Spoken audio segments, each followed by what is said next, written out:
मैं परिवार के सदस्यों से मिलकर के आ रहा हूँ। परिवार के सदस्य दुखी हैं और तकलीफ परेशानी में हैं। उन्होंने अपने बेटी खोई है और उसकी बहन अभी भी उस सदमे से बाहर नहीं आ पाई है। उस सदमे में इतना परेशान है कि अभी तक वो ठीक से खाना तक नहीं खाया उसने। जो नर्स उसकी देखभाल कर रही है, और मैंने उसके परिवार से पूछा तो बताया कि बार बार रोने लगती है और वही घटना को याद करती है। पूरे देश में ऐसी घटना नहीं हुई होगी कि जहां पुलिस घर में घुस गई हो और दबिश के बहाने दबंगई की हो। ये उत्तर प्रदेश की पुलिस दबिश में नहीं आती है। उत्तर प्रदेश की पुलिस लगातार दबंगई कर रही है और जानबूझ करके पुलिस ने उनके पिता पर पहले मुकदमे लगाए और राजनीतिक दबाव के कारण जिला बदर तक किया गया।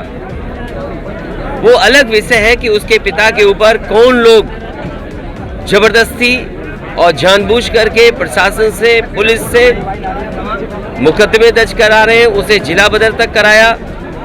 लेकिन सवाल ये है कि पुलिस को ये अधिकार किसने दिया कि पुलिस घर में घुसेगी और इतनी बड़ी संख्या में आएगी पुलिस और जो कोई घर में होगा उसके साथ मारपीट करेंगे। जो बेटी की जान गई है वो पुलिस की दबंगई और पुलिस की दबिश की वजह से गई है। इधर भी फोकस है भैया। पुलिस ने जो कारनामा करके दिखाया उसकी वजह से बेटी की जान गई है।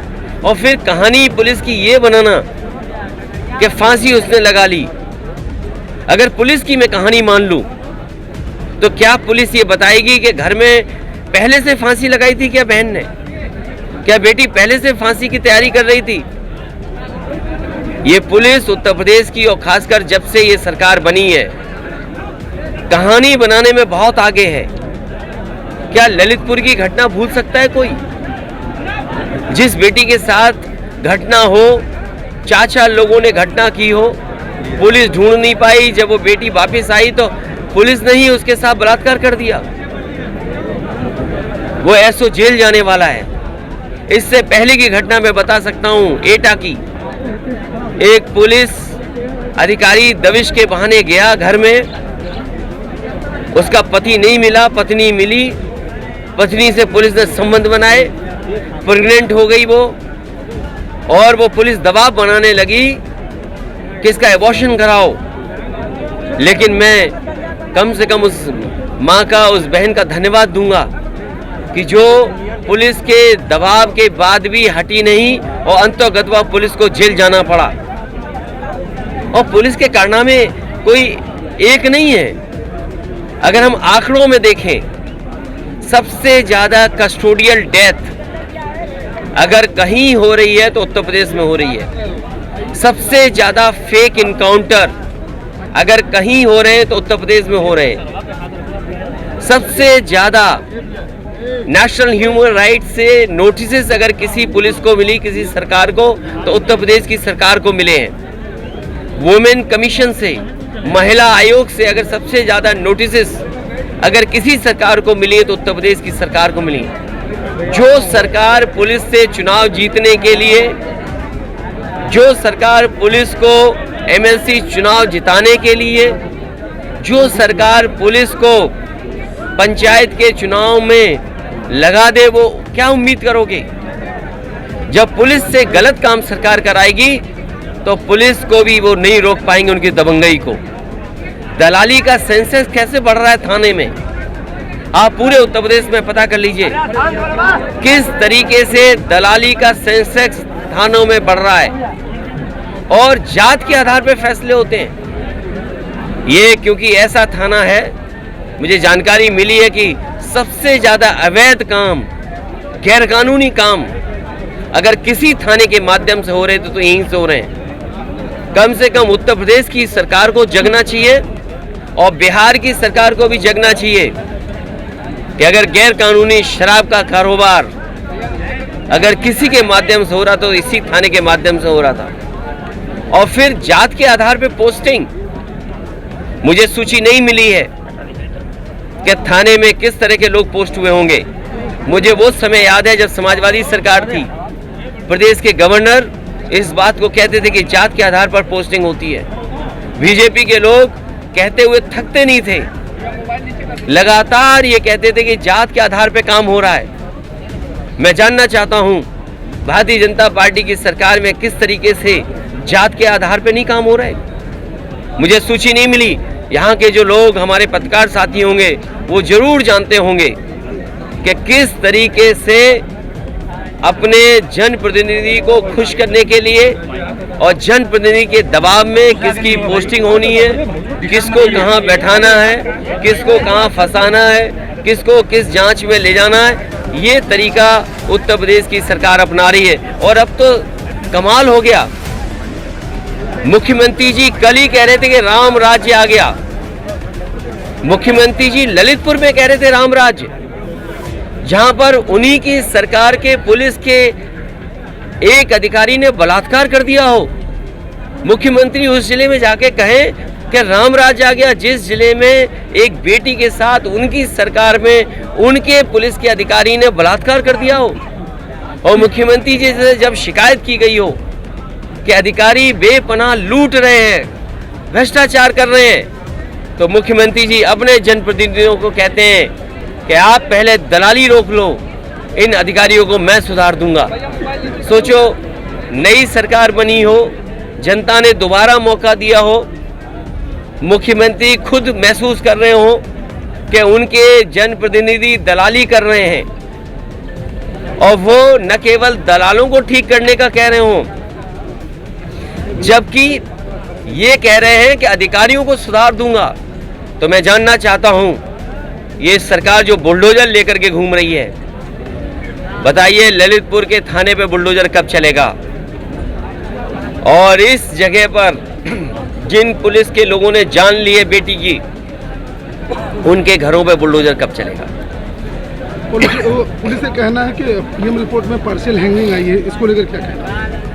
पुलिस कोई भी कहानी बना सकती है, पुलिस कितना भी ट्विस्ट कर सकती है। इसलिए मैं कहना चाहता हूं कि जहां परिवार की सुरक्षा हो, उनको सुरक्षा मिलनी चाहिए, क्योंकि पुलिस से ही खतरा है इस परिवार को। दूसरा, हाई कोर्ट के जज की मॉनिटरिंग में जांच हो। हमें सरकारी जांच पर भरोसा नहीं है। हाई कोर्ट के माननीय जज, सिटिंग जज अगर जांच करेंगे, उनकी मॉनिटरिंग में जांच होगी, तो परिवार को न्याय मिल सकता है।